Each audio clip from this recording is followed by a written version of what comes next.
86 বছর বয়সে আল্লাহর কাছে দোয়া চেয়েছিলেন। আল্লাহর কাছে চেয়ে নেওয়া সন্তান বড় আদরের, বড় মায়ার। এর ভিতরে আরেকটা ইমানি পরীক্ষা হয়েছিল, যেখানে আবে জমজমের কূপ, যেখানে সাফা মারওয়া, যেখানে মিনা মুজদালিফা আরাফাত, আল্লাহ নবীর জন্মভূমি, নবীজির তশরিফ আনার ভূমি, যেখানে কাবা বাইতুল্লাহ, ওখানে রেখে এসেছিল।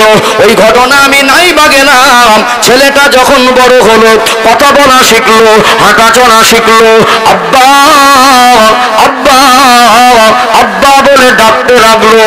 ইব্রাহিম আলাইহিস সালামের কলিজা জানটা জুড়িয়ে যেত, এত আদরের জিনিস। রাতের বেলা ঘুমাচ্ছেন, আল্লাহ ইব্রাহিম আলাইহিস সালামকে স্বপ্ন দেখাতে লাগলেন, আমার খলিল, আমার নবী ইব্রাহিম, আপনি কুরবানি করেন। ঘুমটা ভেঙে গেল, উঠে বসে বললেন, আল্লাহ আমাকে কুরবানি করার আদেশ দিয়েছেন, আমি কি কুরবানি করব? ও ভাইরা, বাবাজিরা, ইব্রাহিম আলাইহিস সালাম তিনি বললেন, আমি কি কুরবানি করব? 100 উট কুরবানি করে দিলেন।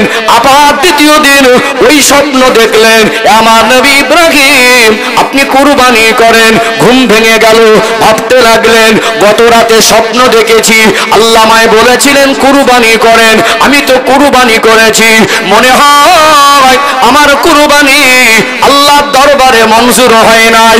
দ্বিতীয় দিন আবার 100 উটকে কুরবানি করে দিলেন। আবার তৃতীয় দিন তিনি স্বপ্ন দেখছেন, আমার নবী ইব্রাহিম, আমার খলিল, আমি আল্লাহ আপনার বন্ধু বলেছি, আমি আল্লাহ আপনার দোস্ত বলে গ্রহণ করেছি, আপনি ওই জিনিসটাকে কুরবানি করুন যেটা আপনার কাছে সবথেকে প্রিয়। ঘুমটা ভেঙে গেল, উঠে বসে বললেন, আমার কাছে প্রিয় বস্তু আমার ইসমাইলের থেকে অন্য কিছু হতে পারে না। তিনি কনফার্ম হয়ে গেলেন, আল্লাহ আমাকে পরীক্ষার মধ্যে শামিল করেছেন, আল্লাহ আমাকে হুকুম করেছেন, আমার সন্তানকে আমার জবাই করার আদেশ দিয়েছেন। একজন নবী, তার ঈমান কত মজবুত, এটা গোটা বিশ্বের মানুষের কাছে আল্লাহ দৃষ্টান্ত স্বরূপ তুলে দিয়েছেন। তিনি সেটাকে বাস্তব জীবনে বাস্তবায়ন করতে গিয়েছিলেন না যান নাই? গিয়েছিলেন না যান নাই? মার কাছ থেকে একটু বিদায় নিতে কষ্ট হবে। মা হাজেরাকে বিস্তারিত না বলে বলেছিলেন, আপনার বাচ্চাকে গোসল করি, ভালো কাপড় পরিয়ে দেন, নিয়ে যাব বেড়াতে। সন্দেহ হওয়ার কথা না। তো মার কাছ থেকে নিয়ে চলে যাচ্ছেন, যেখানে শয়তান ধোঁকা দিয়েছিল, পাথর ছোড়ার সেই রেওয়াজটা আজও আল্লাহর কাবা ঘরের মেহমানদেরকে দিয়ে আল্লাহ করায়। এগুলো নিদর্শন, আল্লাহর পছন্দনীয় মুহূর্ত। এখন রাস্তা দিয়ে হেঁটে যাচ্ছেন, কিতাবে এসেছে ইসমাইল আলাইহিস সালামের বয়স তখন 10 বছরও হয়নি। মিটফুটে বাচ্চা, ছোট ফুটফুটে বাচ্চা, নবী বাপ, সন্তানটাও নবী। রাস্তা দিয়ে যাচ্ছেন, ছেলেটাকে শয়তান ধোঁকা দিচ্ছে। শয়তানের কাজ কি? তোমার আব্বা তোমাকে জবাই করতে নিয়ে যাচ্ছে। ছেলেটা এই শয়তান ইবলিসের ধোঁকায় কবলে পড়িনি। বলেছিলেন, দুনিয়ায় বহু সন্তান আছে, আল্লাহ তো কই কোনো সন্তানের বাবাকে জবাই করতে বলিনি। আমাকে যদি বলে থাকেন, আমার আব্বা আল্লাহর হুকুম পালন করতে যাচ্ছে। বলুন না সুবহানাল্লাহ। সম্মানিত ভাইরা, যাচ্ছেন, বাচ্চার মনে খটকা হলে আব্বাকে জিজ্ঞাসা করবে। বারবার ছোট বাচ্চা ইব্রাহিম আলাইহিস সালামের মুখের দিকে দেখছেন, বলছেন, আব্বা জান, আপনি আমাকে কোথায় নিয়ে যাচ্ছেন? নবী হয়ে মিথ্যা বলতে পারবেন? এই যে মুহূর্ত আল্লাহর কাছে এত ভালো লাগলো, আল্লাহর কাছে এত পছন্দনীয় হয়ে গেল, বাপ বেটার এই কথোপকথনটা আল্লাহ হুবাহু কোরআন শরীফে তুলে দিয়েছেন। জোরে বলুন না সুবহানাল্লাহ। বারবার বলছেন, আব্বাজান, এই তো মরুভূমি, শুধু মাঠ ময়দান, আপনি আমাকে কোথায় নিয়ে যাচ্ছেন? নবী ইব্রাহিম আলাইহিস সালাম ভাবলেন, আমি আব্বা হয়ে একটা সন্তানকে এই মুহূর্তে মিথ্যা বলাটা আমার কাছে বড় কষ্টের হবে। তিনি বাস্তবে যেটা করতে যাচ্ছেন, সন্তানের কাছে লুকিয়ে রাখলেন না, বললেন, ক্বালা ইয়া বুনাইয়া ইন্নী আরা ফিল মানামি আন্নী আযবাহুকা ফানজুর মাযা তারা। এটা কোরআন শরীফের আয়াত। হে আমার বৎস, ক্বালা ইয়া বুনাইয়া ইন্নী আরা ফিল মানামি আন্নী আযবাহুক, আমি দেখছি স্বপ্নের মাধ্যমে আল্লাহর হুকুমে, আমি যখন আল্লাহর আদেশে যেন আমি তোমাকে জবাই করছি। ফানজুর মাযা তারা, আমি যেন আল্লাহর আদেশে তোমাকে জবাই করছি, এইরকম আমি স্বপ্ন দেখছি, এটা বাস্তবায়ন করতে যাচ্ছি। এইরকম একটা ছোট বাচ্চা আব্বার কথা শুনে বিচলিত হলেন না। বাচ্চা, তার কি ঈমান, নবী সন্তান, বাবাও নবী, ছেলেও নবী, পৃথিবীর মানুষকে ঈমান কি জিনিস বোঝানোর জন্য এই দৃষ্টান্তটা যথেষ্ট।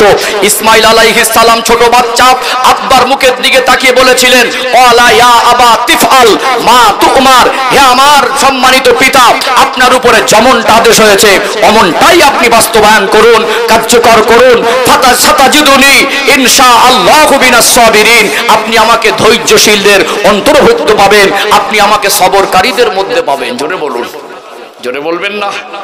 আজকে 2023 সালে যদি এরকম হুকুম আল্লাহ কোন নবীর উপরে দিতেন 24 সালে, আজকে আমাদের ভিতরে বহু মানুষই মানারা হয়ে যেত, যেত না? মানুষ একদল মানুষ বলতো নবী না, কি বলতো? একদল মানুষ বলতো আল্লাহ এরকম হুকুম দেবে না, একদল মানুষ বলতো এই মানুষটা মানসিক অসুস্থ, বলতো কি বলতো না? বলতো না? অতএব আল্লাহর হুকুম কোনোদিন একটা ইমানদারের কাছে অসম্ভব মনে হতে পারে না। মনে রাখবেন এই কথাটা, এখানে আরেকটা বার বলে রাখি, আল্লাহর হুকুম যত কঠিন হোক মানার ভিতরে ক্ষতি নেই, বান্দার কল্যাণ আছে। জোরে বলুন। আল্লাহর হুকুম যত কঠিন হোক, ওই কঠিন হুকুম মানলে বান্দার কোনো ক্ষতি হয় না, তার ভিতরেই কল্যাণ থাকে। জোরে বলুন, জোরে বলবেন না? অতএব দুনিয়ার মানুষের গবেষণায়, চিন্তায়, বিবেচনায়, হিসাবে যদিও ক্ষতি ফলস্বরূপ ভেসে আসে, তার ভিতরে কোনোদিন আল্লাহর হুকুম মেনে ক্ষতি হয় না। এখানে দুনিয়ার মানুষের চিন্তাধারা, দুনিয়ার মানুষের গবেষণা, দুনিয়ার মানুষের হিসাবে এটা অমানবিক কাজ, তাই তো নাকি? এটা একটা ক্ষতি হওয়া, সন্তান হারানোর মতো একটা কাজ। কিন্তু আল্লাহ পৃথিবীর মানুষকে বুঝিয়েছে যে আল্লাহর হুকুমটা তোমাদের হিসাবে যদি ভুলও মনে হয়, তোমাদের হিসাবে যদি অমানবিকও মনে হয়, তোমাদের হিসাবে যদি এটাকে রঙও মনে হয়, জেনে রাখবে আমি আল্লাহর হুকুম রং নয়, আমি আল্লাহর হুকুম কোনোদিন বান্দার ক্ষতি হয় না, বরং বান্দার কল্যাণ হয়। জোরে বলুন। বাপ বেটার মুহূর্ত আল্লাহ কোরআন শরীফে দিয়েছে না? আচ্ছা, সেই আগের দিনের ঘটনা, নবীদের জীবনের ঘটনা আজকে কেন আল্লাহ কোরআন শরীফে শ্রেষ্ঠ নবীর উম্মতের জন্য দিলেন? যাতে আমরা ঈমান মজবুত করতে, যাতে আমরা ঈমান মজবুত করতে পারি।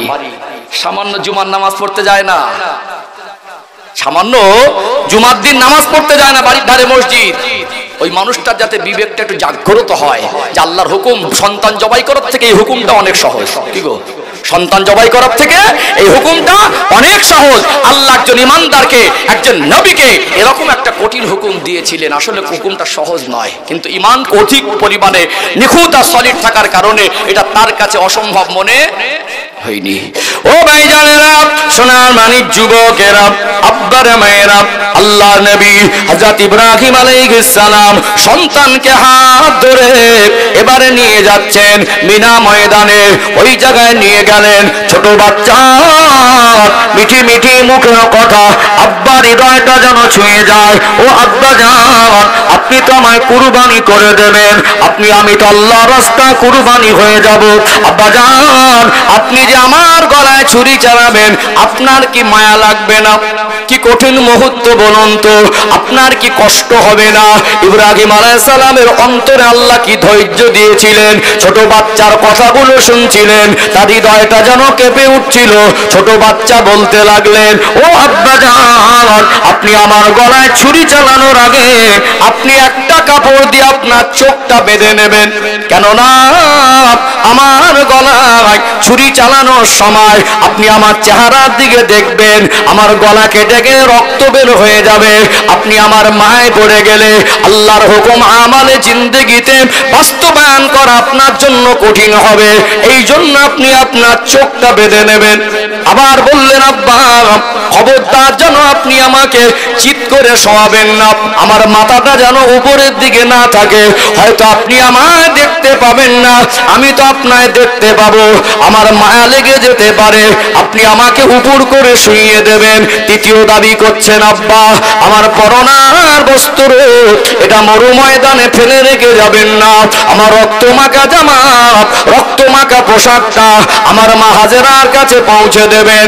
ও ভাইরা, বাবাজিরা, এটা সাজানো গোছানো গল্প নয়, এটা কোরআনের দৃষ্টান্ত।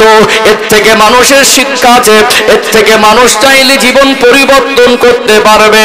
নবী ইব্রাহিম আলাইহিস সালাম চোখটাকে বেঁধে নিলেন, বাচ্চাকে উপর করে শুইয়ে দিলেন, বিসমিল্লাহি আল্লাহু আকবার বলে বাচ্চার গলায় ছুরিটা চালাচ্ছেন। আল্লাহর হুকুম না বলে ছুরির কি ক্ষমতা আছে মানুষের গলা কেটে দেবে?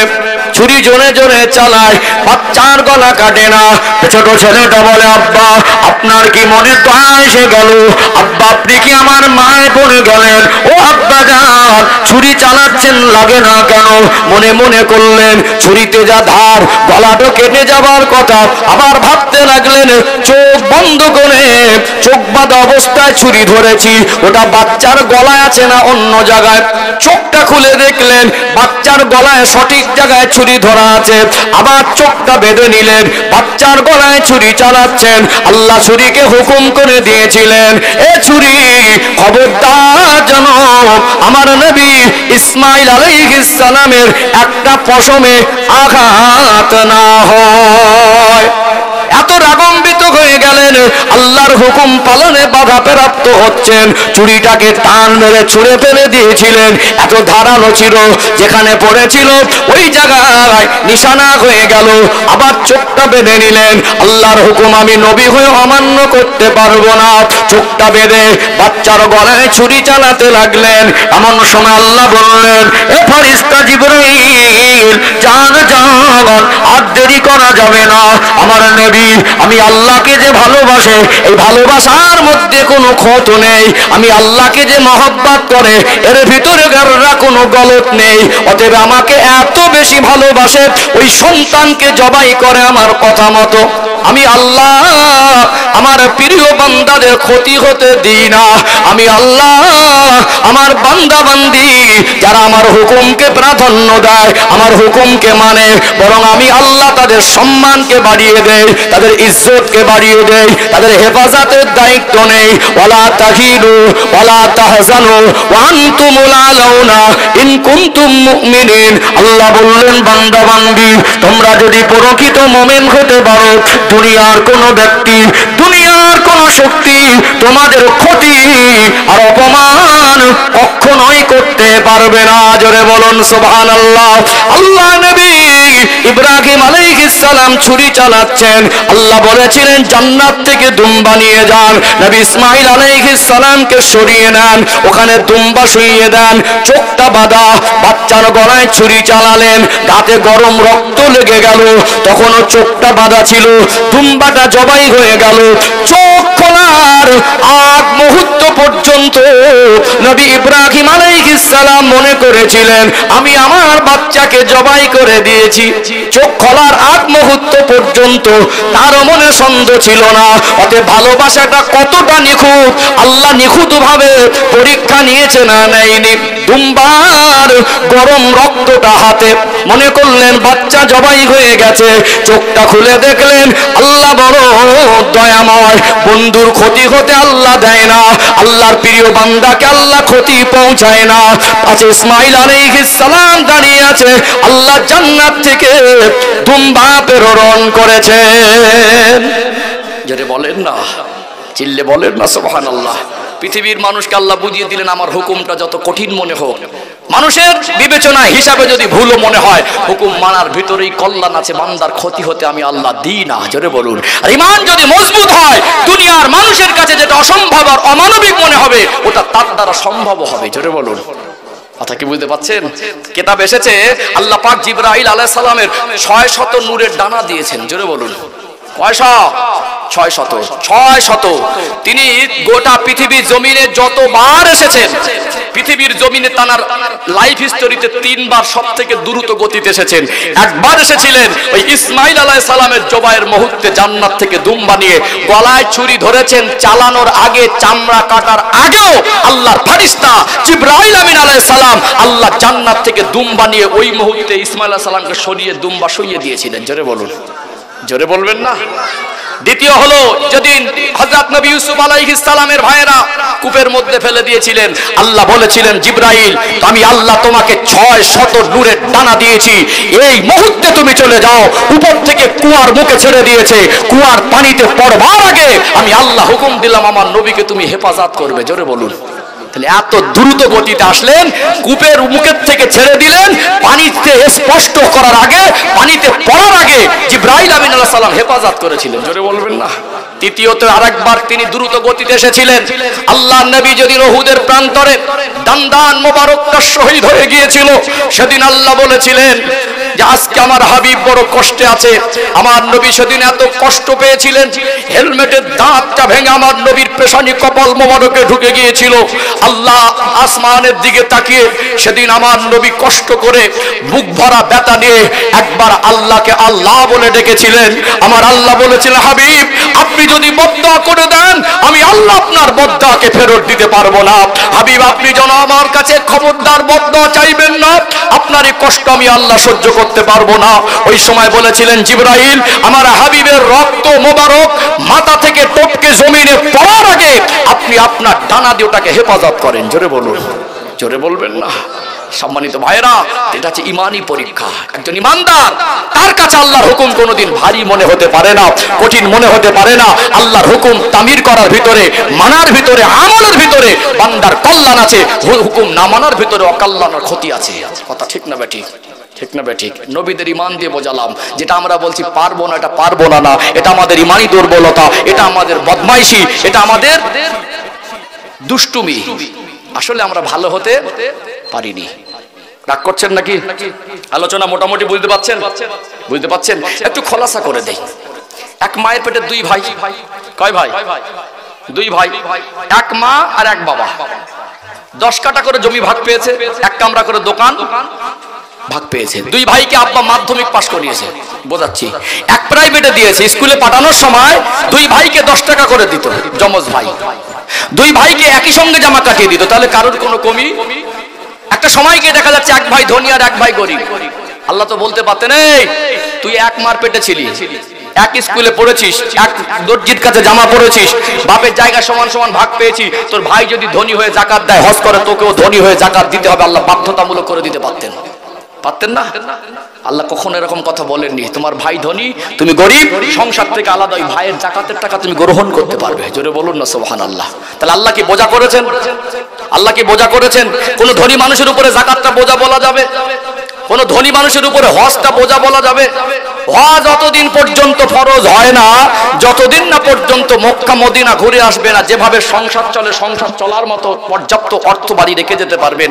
এতটা অর্থ যদি আপনার কাছে না থাকে, আপনার উপরে হজ ফরজ নয়। আল্লাহ টাকা দিয়ে ধনী করে তারপরে বলেছে, তারপরে বলেছে হজ করো। আল্লাহ টাকা দিয়ে ধনী করে, সম্পদশালী করে তারপরে বলেছে জাকাত দাও। যখন টাকা ছিল না, পয়সা ছিল না, তখন ব্যবসা শুরু করে কার কাছে না দোয়া চেয়েছে। ইমাম সাহেব বলছে, হুজুর একটু দোয়া করেন, ব্যবসায় নেমেছে, আল্লাহ যেন বরকত দেয়। বলেছে না? মায়ের কাছে গিয়ে বলেছে, মা দোয়া করো, আল্লাহ যেন বরকত দেয়। তখন বলেছিল, আল্লাহ আমাকে দাও। যেই আল্লাহ একটু বেশি পরিমাণে দিয়েছে না, আগে বিড়ি খেতে, এখন সিগারেট খাচ্ছে। কি বললাম? আগে বিড়ি খেত, এখন সিগারেট খাচ্ছে। এখন আর মানুষকে মানুষ মনে করে না, এখন ভাবছে জাকাত দিতে হবে। কিসের জাকাত? বহু মানুষ জাকাত দেয় না, ইচ্ছাকৃত। কথা ঠিক না বেঠিক? তাহলে কোন জাকাত দাতা, কোন ধনী মানুষ বলতে পারবে না আল্লাহ আমাকে জাকাতের হুকুম বোঝা করে দিয়েছে। মনে রাখবেন, আপনারা জ্ঞানী শিক্ষিত মানুষ, আমি ঈমান বোঝাচ্ছি, আমরা পারবো না এরকম হুকুম আল্লাহ আমাদের দেয় নাই। আপনারা বলুন, যত দিন এই জীবনে হায়াত পেয়েছেন, জীবনে আমরা নামাজ তো পড়েছি না পড়িনি? কমার বেশি সবাই নামাজ পড়েছি, অন্তত ঈদের নামাজটাও তো পড়ি কি পড়ি না? নামাজ পড়েছি। তাহলে নামাজে গিয়ে কোনোদিন দেখেছেন ইমাম সাহেব বসে বসে ইমামতি করছে? দেখেছেন কোনোদিন বসে বসে ইমামতি করতে? দেখেছেন? কারণ কি বলেন তো? ফরজ নামাজ ওটা ইমামের পেছনে ইক্তেদা করে হয়। সুন্নাত নফল নামাজগুলো আমরা কি করি? একা একা পড়ি। সুন্নাত নফল নামাজ ব্যতিক্রম ভাবে রমাদানুল মোবারক মাসে তারাবির সুন্নাত নামাজটা জামাত করে পড়ি, আর বেতের নামাজটা জামাত করে পড়ি। কিন্তু বাকি সারা বছরই ফরজ নামাজটা ইমামের পিছনে পড়া হয়, বাকি সুন্নাত নফল নামাজ ইমামের পিছনে ইক্তেদা করে পড়ার বিধান শরিয়াতে নেই। ইমাম সাহেব কেন দাঁড়িয়ে ইমামতি করেন? কিয়ামত পর্যন্ত বসে ইমামতি করতে দেখবেন না, কারণ ফরজ নামাজ দাঁড়িয়ে পড়া ফরজ। ফরজ নামাজ সুস্থ সবল মানুষ যদি বসে বসে নামাজ পড়ে, নফলের মতো নামাজটা হবেই না। ফরজ নামাজ সুস্থ সবল মানুষের জন্য দাঁড়িয়ে পড়া ফরজ। এমন নামাজি আছে আজান হলে মসজিদে ছুটে যায়, আছে না? আছে না? অসুস্থ, দুর্বল, শরীর ভালো না, পায়ের যন্ত্রণা, মাজার যন্ত্রণা, আগের থেকে শরীরে শক্তি নেই, সুগার, হাই প্রেসার, ওই মানুষটা ছুটে ছুটে মসজিদে, আছে না নেই? সুস্থ সবল মানুষ বাড়ি এসেছে, রান্নাটা ভালো মন্দ হয়েছে, থালায় যা প্লেটে ভাত দিয়েছিল, ভাত চেপে চেপে খেয়েছে, বলছে তরকারিটা হেভি হয়েছে। ভাত শেষ হয়ে গেলে আরেকবার ভাত নেওয়া হয়, ওকে কি বলে? বেরকো ভাত নাকি? হ্যাঁ, আর দুটো ভাত দাও। খেয়েছে বটে, চেপে চেপে খেয়েছে, গলা সমান খেয়েছে। খাওয়ার আগে বিসমিল্লাহ নেই, খাওয়ার পর আলহামদুলিল্লাহ নেই। এত সুস্থ সবল, অভাব নেই, শরীর অসুস্থ নেই, বাড়ির ধারে মসজিদ জুমার নামাজেও যায় না। হরিমানি দুর্বলতা। কত অসহায় গরিব মানুষ দোকান বন্ধ করে দিয়ে ব্যবসায়ী মানুষ আগে নামাজে দাঁড়ায়, আছে না? ব্যবসায়ী মানুষ বেচাকেনা বন্ধ করে দেয়, তারপরও নামাজে যায়। কত ব্যবসায়ী মানুষ তারা কি করে, অসুস্থ মানুষ তারপরে নামাজে যায়। অতএব এই দুজনের মধ্যে মানি পার্থক্য। একটা মানুষ নামাজে গেলেন, 5 ওয়াক্ত নামাজ মসজিদে পড়েন, ওর জন্য দাঁড়িয়ে নামাজ পড়া সুস্থ মানুষের জন্য ফরজ, ফরজ নামাজ দাঁড়িয়ে পড়া। এখন জোহরের নামাজ দাঁড়িয়ে পড়েছে, বাড়ি এসে দেখলো দুপুরে মেহমান এসে গেছে, বাড়ি থেকে বললো শুধু ভাত দেবো, একটু বাজারে যাও, কিছু নিয়ে এসো। সাইকেল নিয়ে বেরিয়ে গেল, একটা মোটর সাইকেল পিছন থেকে ঠুকে দিল, পায় ভিতরে, হাঁটুর ভিতরে ব্যথা লেগেছে। যখন আসরের আজান হয়েছে, ও সহ্য করেছে, মোটামুটি ব্যথা লেগেছে, বুঝতে পেরেছে। আসরের আজান হয়েছে, ও ছুটছে, ইমানদার, ওর মন নামাজের মহব্বত, ছুটে মসজিদে যাবে, ঢুকছে, নামাজে দাঁড়িয়েছে ওযু করে, কিন্তু রুকুতে গিয়েছে, ভালো করে উঠতে খুব কষ্ট করে উঠলো, ইমাম সেজদায় চলে গেছে, সেজদায় গিয়েছে, আর দাঁড়িয়ে ওঠার ক্ষমতা ওর কিন্তু জোহরের নামাজ পর্যন্ত দাঁড়িয়ে পড়া ফরজ ছিল। ও যে নিয়ত করেছে তখনও দাঁড়িয়ে, ওই যে নামাজে সেজদায় চলে গেল, ওর ভিতরে কতটা ব্যথা মানুষকে দেখাতে পারবে না, মানুষকে বলে বোঝাতে যদি না পারে, একটা বোবাও যদি হয়, ওর ব্যথার মাত্রা পৃথিবীর কেউ না জানলে আল্লাহ জানে কি জানে না। ওর জন্য আর দাঁড়ানো বাধ্যতামূলক নয়। ও যদি ওই অবস্থায় বসে যায়, ওর বাকি নামাজগুলো বসে আদায় করলেও আল্লাহর কাছে ওটাই কবুল হবে। জোরে বলুন, আল্লাহ কি বোঝা করে দিয়েছে? কোরআন শরীফে 114টা সূরা আছে, আল্লাহ পাক শেষের সূরাগুলো খুব ছোট ছোট দিয়েছেন। পৃথিবীর কোন মানুষ এরা যেন কিয়ামতের দিন বলতে না পারে আল্লাহ যে নামাজ সূরা কোরআন শরীফের কেরাত ছাড়া নামাজ হবে না, সূরা ফাতিহা ছাড়া নামাজ শুদ্ধ হবে না, আল্লাহ আমি মুখস্থ করতে পারিনি, এই কথাটা যেন বলতে না পারে। ছোট্ট একটি সূরা, সূরার নাম সূরাতুল কাউসার। বিসমিল্লাহির রহমানির রহিম। ইন্না আ'তাইনাকাল কাউসার ফাসাল্লি লিরাব্বিকা ওয়ানহার ইন্না শানিয়াকা হুয়াল আবতার। এটা কি বলবেন যে মুখস্থ হবে না? কি বলবেন? তারপরে মুখস্থ নেই। গালাগালি যখন দেয় না, বেদ কি, যখন গালাগালি দেয় শয়তান লজ্জায় ছুটে পালায়, এর মুখের ভাষা শুনে। কিছু মানুষ আছে বদমেজাজি, কিছু মানুষ আছে হট টেম্পারি, কিছু হলেই গালাগালি দেয়। আল্লাহর নবী 63 বছরের জীবনে কোনোদিন কাউকে গালাগালি দেয়নি। আমরা গালাগালি দেওয়া হিরো, বারুদ, পয়জান, মুরব্বী মানুষ, দাঁত পড়ে গেছে, তারপরে গালাগালি। নাতিপুতিকে দেয়, বুড়ি দাদিমাকে দেয়, ছেলে মেয়েকে দেয়, ও গালাগালি দিতে হবে। 10 বার দরুদ শরীফ পড়ে না। কবে ওযু করেছিল মনে নেই। আমাদের ভাবগতি আলাদা। ছেলের বিয়ে দিয়েছে, ছেলে শ্বশুর বাড়ি মানে আদর যত্ন বেশি, মানে ওই বাড়িতে মেয়ে দিয়েছে মানে জামাইয়ের বাবা মানে একটু আদর যত্ন বেশি, যা মেয়ে দিয়েছি তো যেন সুখে থাকে। ঘন ঘন কল করছে, ভাই একটু আসেন, বেরিয়ে যান, নতুন কুটুম বেরিয়ে গেছে, খুব আদর যত্ন, দেশি মুরগি, খাসি, বিরিয়ানি, পোলোয়া, ফ্রাইড রাইস সব কিছু খেতে দিল। এখন সন্ধ্যাবেলা 2 ভাই চা খেতে বসেছে, চার দোকানে বসে গল্প করছে, মনে হয় অ্যাডভোকেট, দেখে মনে হবে লোকটা খুব জ্ঞানী। এক বদনা পানি দেবেন, উজুই করতে পারে না। ঠিক বলছি না ভুল বলছি? হ্যাঁ দেন না। ওরা আবার আলেমদের বিচার করে। সমাজের অবস্থা কোথায় গেছে বুঝতে পারছেন? আমার কথা মনে টক লাগছে নাকি, খারাপ লাগছে নাকি? বোঝাচ্ছি, আমাদের ঘাটতির জায়গা পূরণের চেষ্টা নেই, আমরা উল্টো অন্য জায়গায় মাথা মারতে ভালো পারি। আমাদের যে জায়গাটা ঘাটতি, ওই ঘাটতির জায়গাটা পূরণ করার চিন্তাধারা আমাদের মাথায় নেই। সমাজের ঘাটতিটা কিভাবে পূরণ হবে সেই চেষ্টা মাথায় নেই, আমরা উল্টো দিকে ক্রিটিসাইজ করি। আছে না নেই? দেখবেন ভালো কাজ করলে সেখানে বিরোধী, ভালো কাজ করলে সেখানে বিরোধী। দেখবেন আজ মানুষের মাইন্ড অন্যরকম হয়ে গেছে। একটা উদাহরণ দিলে অবাক হয়ে যাবেন। আচ্ছা, দাড়ি রাখা আলেমদের জন্য শরিয়াতে শুধু এসেছে না সর্বমানুষ পুরুষদের জন্য? পুরুষের জন্য। গ্রামে শতকরা মনে হয় এরকম গ্রাম আছে, খুব বেশি যদি হয় শতকরা 30 জনের দাড়ি আছে, 20 জন 30 জনের দাড়ি আছে, আর বাকি 70 জনের দাড়ি নেই। এটা তো বাস্তব নাকি? এটাই বাস্তব। এখন এই 70 জনের দাড়ি নেই গ্রামে, শতকরা গ্রামের মানুষের কারোর মাথা ব্যথা হবে না। জুমার দিন যদি ইমাম সাহেব দাড়ি চেঁচে মেম্বারে খুতবা দিতে ওঠে না, সেই দিন নামাজ মাথায় উঠে যাবে। কি মনে হয়? আওয়াজ দেন না। অথচ ওই দিন সকলের নজর পড়বে, সেদিন হয়তো নামাজ হওয়া মুশকিল আছে। বাবা, কিছু কিছু এলাকার মানুষ খুব গরম। ইমাম সাহেব দাড়ি চাচলো কেন? ইমাম সাহেবের মুখে দাড়ি নেই তার মানে কেবল ওর পিছনে নামাজ পড় নয়, অন্য মসজিদে গিয়ে নামাজ পড়বো। তোমার ছেলের মুখে দাড়ি নেই, তোমার এতদিন গাজালা করিনি। বোঝাচ্ছি আমি, আঘাত দেবো উদ্দেশ্য না আপনাদের, আমি আপনাদের কষ্ট দেওয়ার জন্য বলছি না, এগুলো বোঝার কথা। আপনার ছেলের মুখে দাড়ি নেই, 20 বছর, 30 বছর, 40 বছর আপনার ছেলের বয়স, একদিন আপনি প্রতিবাদ করলেন না, একদিনও বললেন না, একদিনও বোঝালেন না। ইমামের মুখে একদিন নেই, আপনার রক্ত গরম হয়ে গেছে। কথা কি বাস্তব না অবাস্তব? তাহলে আমরা ভালো মানুষ যদি একটু ভুল করে ফেলে তার পিছনে কিভাবে লাগতে হয় সেটা জানি। আমার ছেলে ভুল করবে, আমার বিবি ভুল করবে, আমার মেয়ে ভুল করবে, সেখানে আমাদের বিবেক খোলে না। হুজুরের বউ যদি জোরে হেসেছে সেখানে দোষ, আর অন্য লোকের মেয়ে যদি পালিয়ে যায় সেখানে টাক করছেন নাকি? মেয়ে পালিয়ে গেছে, বাপ গরু মেরে খাওয়া দিচ্ছে, মাইন্ড করবেন না। মেয়ে পালিয়ে গেছে, বাপ আনন্দে মেয়েকে ফিরিয়ে এনে গরু জবাই করে খাওয়া দিচ্ছে। কি বলছেন আপনি?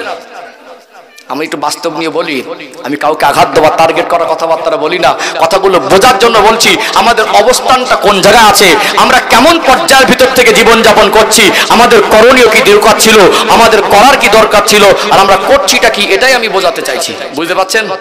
আমি আর একটা ইমানের দৃষ্টান্ত তুলে ধরবো ইনশাআল্লাহ। তাহলে কেউ সুস্থ সবল মানুষ বলতে পারবে না যে আমি নামাজ পড়তে পারবো না। আপনি বলবেন আমি জানি না, ঠিক আছে, যতদিন শিখতে সময় লাগে, আপনার ব্রেন কমজোর, আপনার 1 বছর যদি সময় লাগে, আপনার জন্য সুবহানাল্লাহ দিয়ে 1 বছর নামাজ পড়া জায়েজ হবে।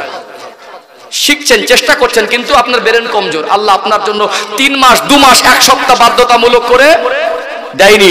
যা তাড়াতাড়ি মুখস্থ হয়ে যাবে, যতদিন সময় লাগে ততদিন সুবহানাল্লাহ দিয়ে পড়া যাবে, নামাজ আপনাকে পড়তে হবে। আপনি যদি না পড়েন, আমার বাপের ক্ষমতা নেই আপনাকে নামাজি, সুদ আপনাকেই ছাড়তে হবে। আমি আর একটা উদাহরণ দিই, মানি পার্থক্য। এখন এই যে গ্রুপ লোন, কি লোন, বন্ধন ব্যাংকের লোন, সুদ, লটারি যে পরিমাণে সমাজে বেড়ে গেছে, একটু আপনাদের বোঝাচ্ছি আমি। আচ্ছা বলুন, আগেরকার দিনে যারা মুরব্বী আছেন আমার কথা একমত হবেন, বাবাজি খাবার কষ্ট ছিল কি ছিল না? ছিল না? আচ্ছা চাল ধার করে খাইয়েছে, আপনাদের মনে পড়ে স্মৃতি? পাশের বাড়ির থেকে, বাড়িতে রান্না করার কিছু ছিল না, চাল ধার করে এনে বাচ্চাদের খাইয়েছে, মনে পড়ে তো নাকি? মনে পড়ে না? মনে পড়ে। তারপরে দেখবেন আগের দিনে খড়ের চাল, বর্ষার সময় পানি পড়তো লাল রচার মতো, এখানে বালতি, ওখানে বাসন, ওখানে একটা থালা দিয়ে দিত, ঘরটা কাদা হয়ে যাবে। কোথায় টাইলস, কোথায় মেঝে, কোথায় কাঁচ, কোথায় এসি, কোথায় কুলার, এত কিছু ছিল না। কারেন্ট চলে গেলে গালাগালি দিয়ে কুসমাত করে দেয়, কুচেলে যায় গালাগালি দিয়ে, 10 মিনিট সহ্য হয় না, ঘুম ভেঙে গেলে ওরে সর্বনাশ। ভোল্টেজ কি? আগের দিনে কারেন্টটাই ছিল না, কি বলেন? কারেন্টটাই ছিল না, সারাদিন খেটে আবার ওই অবস্থায় রাত যাপন করে আবার ভোরবেলা ওটা ছুটেছে। তাদের জীবন পার হয়নি, জীবন পার হয়নি, শরীর সুখী হয়ে গেছে। আমরা সুখ ভোগ করতে পারি, আল্লাহর হুকুম মানার সময় আমাদের সব পক্ষঘাত হয়। কি গো, তখন আমাদের সব অপারগতা ও জোর আপত্তি দেখায়। আল্লাহ আমাদের বোঝার তৌফিক দান করেন। সম্মানিত ভাইরা, আগের দিনে মানুষের বাড়ির থেকে চেয়ে এনে অভাবের সংসারে বাচ্চার মুখে তুলে দিয়েছিল হালাল খাদ্য। আজকে কেউ বলতে পারবেন না আপনার বাড়ি কি খাবেন, কালকে সেই খাদ্য নেই। আজ আগের দিনে গোশত আনলে বাড়িতে মানুষ আনন্দ করত, আর আজকে গোশত ফ্রিজে পচে যায়, তাই না? ফ্রিজে সবজি গোশতগুলো পচে যাচ্ছে, তারপরেও ওই বন্ধনের লোন নিতে হবে, ওই গ্রুপ লোন নিতে হবে। স্বামী স্ত্রী লোন নিয়ে বাড়ি আসছে, মনে হবে বাপের বিয়ে দেবে আরেকবার। কি আনন্দ, বলছে আবার একটা নেবো, এই কিস্তি মিটে গেলে আবার একটা নেবো। আল্লাহ বান্দাকে যখন ধরবেন না, পালাবার রাস্তা পাবেন না, ধরা একদিন পড়বেন। আপনার কবরে আপনার ছেলে যাবে না, আপনার কবরে আপনার মেয়ে যাবে না। পৃথিবীর সবথেকে বড় হুজুরকে দোয়া করে দিয়ে আপনি সারা জীবন গায়ের জোরে সজ্ঞানে নাফরমানি করবেন, আর হুজুর দিয়ে দোয়া করিয়ে দিলে আপনার কবরে আযাব বন্ধ হয়ে যাবে, এটাও রক চিন্তা। আল্লাহ যদি মাফ করেন তো করবেন, আল্লাহ যদি ধরেন আমি হুজুর, আমিও ধরা পড়ে যাব। সম্মানিত ভাইরা, মনে রাখবেন আল্লাহর বিধান সীমা লঙ্ঘন করা যাবে না। রুজির মালিক আল্লাহ, আল্লাহ আপনাকে হারাম রাস্তায় নিষেধ করেছেন। আল্লাহ যেখানে নিষেধ করেছেন ওখানে আপনার ক্ষতি আছে, লাভ নেই, কল্যাণ নেই, ওর ভিতরে ক্ষতি আছেই আছে। আপনার ভিতরে যে এই খারাপিগুলো এসেছে, আপনি আল্লাহর হুকুমকে অমান্য করছেন, আল্লাহ রহমত বরকত থেকে বঞ্চিত হচ্ছেন। নিষ্পাপ বাচ্চার মুখে হারাম খাদ্য তুলে দিচ্ছেন, বাবা মার মুখে হালাল খাদ্য তুলে দেওয়া দরকার ছিল, হারাম খাদ্য তুলে দিচ্ছেন। আপনি যদি হালাল রুজি উপার্জন করতেন, আল্লাহর কাছে রেজেক চাইতেন, আমার আল্লাহ কত পশু পাখিকে খাওয়ায়, কুকুর বাঁদরকে খাওয়ায়, ইঁদুর বিড়ালকে খাওয়ায়, আমার আল্লাহ আপনাকে না খাইয়ে রাখবে না। আমি অবাক হয়ে গেছি। কোরআন শরীফ পড়বেন, ভাববেন, মস্তিষ্ক খুলে যাবে, মেজাজ খুলে যাবে, মন নরম হয়ে যাবে। আল্লাহ কোরআন শরীফে বলছেন ওমা মিন দাব্বাতিন ফিল আরদি ইল্লা আলাল্লাহি রিজকুহা। আমি আয়াত পড়ে ভাবতে লাগলাম, রুজির মালিক আল্লাহ। আল্লাহ বলছেন যাদেরকে দুনিয়ায় পাঠিয়েছি আমি আল্লাহ, তাদের রিজেকের দায়িত্ব আমি আল্লাহ নিজে গ্রহণ করেছি। তাহলে তো না খাটলে খাওয়া হয় না। না খাটলে খাওয়া হবে? রোজগার না করলে খাওয়া হবে? খাওয়া হবে না। কিন্তু রুজির মালিক আল্লাহ, এটা অস্বীকার করা যাবে না। আয়াতের তাফসীর শুনলে অবাক হয়ে যাবেন। আল্লাহ বলে, বান্দা, দুনিয়ায় কিছু মানুষ বেশি রোজগার করে, চাকরি করে, ব্যবসা করে, একসময় অগাধ সম্পদের মালিক হয়ে যায়, ঝগড়া করে আর অন্য লোককে বলে, এই তোর বাপের খাইনি আমার বাপের খাই, আমার টাকা, আমার চাকরি, আমার রোজগার। আল্লাহ বলে, বান্দা মনে রেখে দিবি, আমি আল্লাহ যদি আসমান থেকে 4-5 বছর পানি বর্ষণ বন্ধ করে দেই না, নেতা, মন্ত্রী, হুজুর, হাজি, মস্তান, লিডার ও ছুটে পালানোর রাস্তা খুঁজে পাবে না। পাবে? আল্লাহ আসমান থেকে রহমতের পানি বর্ষণ করেন। বলুন তো দেখি, আমার আল্লাহ যদি 5 বছর 10 বছর পানি বর্ষণ বন্ধ করে দেন, সমাজে কোনো ফসল ফলাতে পারবো? ফসল ফলাতে পারবো? তাহলে টাকা দিয়ে যেটা কিনে আনছেন ওটা আল্লাহর নিয়ামত। একটা মানুষ টাকার বলে, ক্ষমতার বলে, তার চেয়ারের বলে, যোগ্যতার বলে, কারণ পৃথিবীর কোনো মানুষের ক্ষমতা নেই একটা ধান থেকে বীজ পাতা তৈরি করবে। দুনিয়ার মানুষের অর্থের বলে ক্ষমতা নেই একটা বীজ পাতাকে বড় গাছ করবে, ওটা একটা ধানের শীষ তৈরি করবে। দুনিয়ার কোনো মানুষ টাকার বলে ওটা করতে পারবে না। তুমি রোজগার করছো বেশি, তুমি ধন সম্পদের মালিক, তুমি মনে করছো আমি খাচ্ছি, জেনে রাখবে বাজার থেকে টাকা দিয়ে যেটা কিনে আনছো ওটা আল্লাহর নিয়ামত। আল্লাহর নিয়ামতের দরজা বন্ধ করে দিলে টাকার গাদা হয়ে যাবে, টাকার পাহাড় জমিয়ে নিও, তুমি দুনিয়ার খাদ্য হিসাবে কিছু পাবে না। পানি কার নিয়ামত? জোরে বলেন না, পানি কার নিয়ামত? ভাত খেয়েছি, ফসলটা হলো কোথা থেকে? আসমান থেকে না জমিন থেকে? জমিন থেকে না। ওই টাকার বলে একটা ধান থেকে বীজ পাতা বার করেন তো, টাকার বলে একটা লেবুর দানা থেকে গাছ বার করেন তো, টাকার বলে ওই গাছটাকে বড় করে লেবু ফলান তো। নিয়ামত দেয় কে? নিয়ামত আল্লাহর। যে আল্লাহ রুজির মালিক, আল্লাহ নিয়ামত খেয়ে বেঁচে আছি, এটা অস্বীকার করার পৃথিবীর কোনো বিবেক বুদ্ধিমান সুবুদ্ধিশীল মানুষের কোনোদিন সম্ভব হবে না। কথা ঠিক না বেটি? অতএব আমরা সেই আল্লাহর উপরে ঈমান এত দুর্বল হয়ে গেছে, ঈমান এত কমজোর হয়ে গেছে, আমরা হালাল রাস্তা ছেড়ে, আল্লাহ দেখিয়ে দেওয়া রাস্তা ছেড়ে, ইসলামের দেখিয়ে দেওয়া রাস্তা ছেড়ে, শান্তির রাস্তা ছেড়ে আমরা হারামের রাস্তাগুলো বেছে নিচ্ছি। আমাদের উপর রহমত হবে না গজব হবে? হ্যাঁ, ওই লোকটা এক ছাদের নিচে ঘুমায়, বাড়িতে অভাব নেই, তারপরে শখ ইচ্ছায় সুদ নিচ্ছে। ওই লোকটাই চাকরিতে সুদ নিচ্ছে, ও সুদ না নিলেও চলে যাবে, তারপরেও হুজুর অস্করকে ভালো করবে ভাবলেন কি করে? ইন্নাল্লাহা লা ইউগাইয়িরু মা বিকওমিন হাত্তা ইউগাইয়িরু মা বিআনফুসিহিম। আল্লাহ বলছেন, নিশ্চয়ই আমার আল্লাহ কোন কওম বা জাতির অবস্থান কতক্ষণ সময় পর্যন্ত পরিবর্তন করেন না, যত সময় না পর্যন্ত তারা নিজেরা পরিবর্তন হতে না চায়। আপনি চাইলে আপনি পরিবর্তন হতে পারবেন, অন্য কেউ চাইলে আপনাকে পরিবর্তন করতে পারবে না। আল্লাহ আমাদের বোঝার তৌফিক দান করেন। বলেন আল্লাহুম্মা আমিন। বলেন আল্লাহুম্মা। আলোচনা বুঝতে পারছেন? আমি বোঝাতে চাইছিলাম, আমার বিষয়বস্তু ছিল আল্লাহর হুকুম আজ মুসলমান জানেন এরকম না, জানে সবাই, কেন মানতে পারছে না? আমরা মানার ক্ষেত্রে অপারগতা না, পারবো না এরকম না, আমরা পারবো সবই। সেই ক্ষমতা, সেই যোগ্যতা, সেইটুকু আমাদের ভিতরে আছে বলেই আল্লাহ সেই হুকুমগুলো আমাদেরকে দিয়েছে, কিন্তু আমরা মানছি না। এটা আমাদের ইমানি দুর্বলতা, এটা আমাদের বদমাইশি, কথা কি? এটা আমাদের নাফরমানি। আল্লাহ আমাদের বোঝার তৌফিক দান করেন। একটু দরুদ শরীফ পড়ে নেবো, সময় হয়ে আসছে। আর একটা নবী সাহাবাদের ইমানের দৃষ্টান্ত তুলে ধরে সমাপ্ত করব ইনশাআল্লাহ। এইরকম একটু অ্যাক্টিভিটি দিলেন, ভালো লাগলো। যাক, ভালো পরিবেশ, আলহামদুলিল্লাহ। দুটো কথা গুছিয়ে বললে না, মনের মানুষকে পেলে ভালো লাগে, তৃপ্তি লাগে। সব দিন মাহফিলে কথা বলে একরকম মজা পাওয়া চায় না, আর সব দিন গুছিয়ে বলার চেষ্টা রেখেও মন থেকে সব কথা ভালো করে আসেও না। আল্লাহ এই মাহফিলকে, কমিটিকে, গ্রামবাসীকে কবুল করেন। বলেন আল্লাহুম্মা আমিন। আমি নবীর ইমানের কথা বলেছি এবং একজন সাহাবার ইমানের কথা বলবো। নবীদের পরে সব থেকে খাঁটি ইমানদার ছিলেন সাহাবারা, কথা ঠিক না বেঠিক? তাহলে নবীর ইমানের দৃষ্টান্ত দিয়েছি, সাহাবাদের ইমানের দৃষ্টান্ত আছে, গরিব মানুষের ইমানের দৃষ্টান্ত আছে, একজন ভ্যান চালকের ইমান দেখেও শেখা যায়, যায় না? আল্লাহওয়ালাদের ইমান থেকে দৃষ্টান্ত নেওয়া যায়। আজকে মানুষ বোঝে না, আল্লাহর ওলিদের কথা বলা যাবে না, আর একটা ভ্যান চালকের কথা বলা যাবে, তার ভিতরে যে শিক্ষা থাকে। কি বলেন? বলেন না, তার ভিতরে যদি শিক্ষা নেওয়ার মতো কিছু থাকে, একটা ভিক্ষুককে দিয়েও উদাহরণ দেওয়া যাবে। মানুষ শুধু বলে এর কথা বলা যাবে না, ওর কথা বলা যাবে না। আরে কেসা কাহিনী কাকে বলে আজ আমি বুঝিয়ে আসে না। গাছে আম হলে সবটা ভালো হয় না, দুটো একটা বেকা পোকা হয়। ঢাকু দেন না, চারটে পোকা হয়েছে বলে গোড়ার থেকে কেটে দেবেন নাকি? সর্বস্তরে মানুষের ভিতরে ভালো খারাপ আছে না নেই? আমি বলি আমার চাল চলন, আখলাক, চরিত্র, কথাবার্তা, বয়ান, বক্তব্য আলেমের মতো না হলে আমাকে সরিয়ে দেন, যাকে যোগ্য মনে হয় তাকে নিয়ে আসেন। তবে আরো যোগ্য মানুষ আছে, তাদের কথা নিয়ে মূল্যায়ন করবে না, তাদের কথা নিয়ে বলবে না। দু চারটে কেউ খারাপ বললো, সেটা কিনে সমাজে প্রচার করে। হ্যাঁ হুদান, খারাপগুলো ওইগুলো নিয়ে ধরে থাকবে।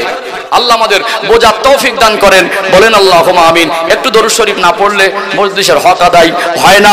আমি বলতে বলতে লং সময়ে একটানায় বক্তব্য করে এসেছি, সংক্ষিপ্ত দরুদ শরীফ পড়ে একবার দুবার ইনশাআল্লাহ আমি একজন সাহাবার ইমানের দৃষ্টান্ত তুলে ধরে আমি আমার সময়ের মধ্যে সমাপ্ত করব ইনশাআল্লাহ।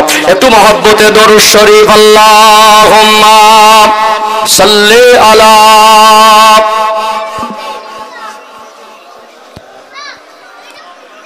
ওয়ালা আলি সাইয়্যিদিনা। একটা উদাহরণ দেন মাঝে, আমার চিন্তাধারাটা একটু ভিন্ন, একটা উদাহরণ দেই। দেখবেন অনেক মানুষ আছে মজলিসে ও ভালো করে দরুদ শরীফ, আচ্ছা যে লোকটা এই পড়ার পরিবেশ পড়নেওয়ালাদের সোহবাতে বসে আজকে পড়তে পারছেন না, মুখ থেকে বের হচ্ছে না, ওই লোকটা একা একা খুব বেশি দরুদ শরীফ পড়ে বলে মনে হয়? আমাদের ভিতরটা জং লেগে গেছে, আমাদের চলা বলার গতিটা এমন উল্টো দিকে ছুটেছে, সোজা পথে আনতে চাইলেও ভালো পরিবেশও আসতে চাচ্ছে না। এটা আমাদের এক প্রকার নাফরমানি। আজকে বলনেওয়ালাদের সোহবাতে বসেছি, বলার পরিবেশে বসেছি, আজকে দিনেও বলা দরকার আছে না নেই? আছে না? এটা আফসোসের। কেউ দরুদ শরীফ পড়ে, কেউ দোল খায়, কেউ তাকবীর দেয়, আর কেউ চেয়ে দেখে আছে। মানে ওই মানুষটা এখানে বসেও পড়তে পারছে না, মানে এটা ওর জন্য অনেকটা আফসোসের। কাকে ফাঁকি দিলেন? আমাকে না। আপনি পড়লে আপনার সব, আপনি পড়লে আপনার নেকি হবে, আপনি পড়লে আল্লাহ আপনার উপরে সন্তুষ্ট হবে। হুজুররা বলে কেন মজলিসে দরুদ শরীফের দরকার আছে না? শুধু দরুদ শরীফের ফজিলাত বলে সারা রাত লাগবে। ঠিক বলছি না ভুল বলছি? জানেন সব। একটু মহব্বতে পড়েন না, আল্লাহুম্মা সাল্লি আলা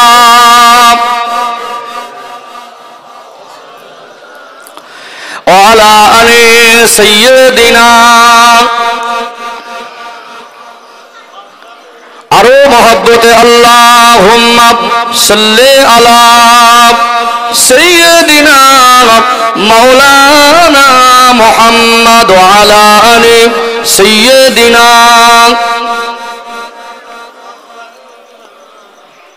ও ভাইজানেরা, সোনার মানিক যুবকেরা, আব্বারা মায়েরা, আবারও মনে করিয়ে দেই, আল্লাহ দয়াময় পবিত্র কালাম কোরআন শরীফের ভিতরে স্পষ্ট করে জানিয়ে দিলেন, ইয়া আইয়ুহাল্লাযীনা আমানু ইত্তাকুল্লাহা হাক্কা তুকাতিহ।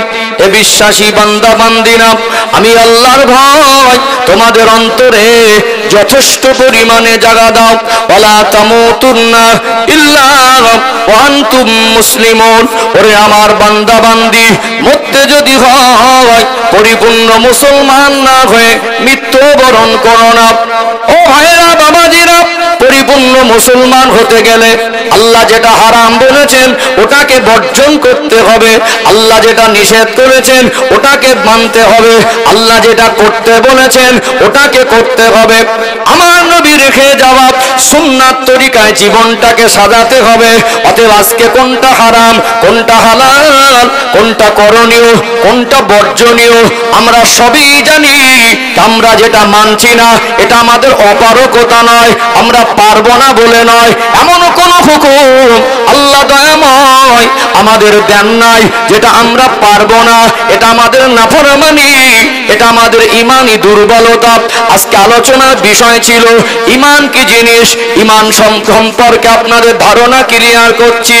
একটা কথা সবসময় মাথায় রাখতে হবে, একজন মানুষ যদি প্রকৃত ইমানদার হয়, ওই মানুষটা যত মুসিবতে থাকুক, যত বিপদে পড়ুক, যত সুখ শান্তি পাক, আল্লাহ ভোলা হয় না। একজন ইমানদারের কাছে আল্লাহর হুকুমটা অপারক মনে হয় না, কঠিন ভারী মনে হয় না। একজন নবীর জীবন আদর্শ থেকে, নবীর জীবনের ঘটনা থেকে, নবীর জীবন থেকে দৃষ্টান্ত তুলে ধরেছি ইমান কি জিনিস। নবী আমার সোনা জবানে বললেন, আসহাবিকান নুজুম বিআইয়িহিম ইক্তাদাইতুম ইহতাদাইতুম। আমার এক একটা সাহাবা হলো নক্ষত্রের সমতুল্য। আমার কোন একজন সাহাবার জীবন আদর্শ যদি ফলো করো হেদায়েত পেয়ে যাবে।